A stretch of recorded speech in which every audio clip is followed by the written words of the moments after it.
Le français, avant d'être la langue de Molière ou de Voltaire, était avant tout la langue des rois.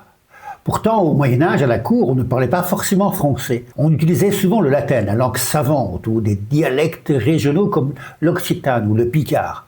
Alors que s'est-il passé? Je t'explique. Le tournant, c'est l'édit de Villers-Cotterêts en 1539. Par la volonté de François Ier, le français devient la langue officielle de l'administration judiciaire, afin qu'il n'y ait plus d'ambiguïté ni d'incertitude dans la compréhension des lois. Concrètement, fini les actes officiels en latin, place au français, compris par un plus grand nombre.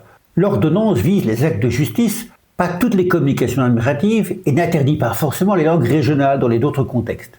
Le terme langue maternelle François laisse d'ailleurs place à diverses interprétations selon les régions. Ce choix politique s'inscrit aussi dans le contexte de concentration de pouvoir. En uniformisant la langue de la justice, François Ier renforce l'autorité royale sur l'ensemble du royaume. Peu à peu, la cour, la diplomatie et la littérature se mettent au français, qui devient symbole de prestige.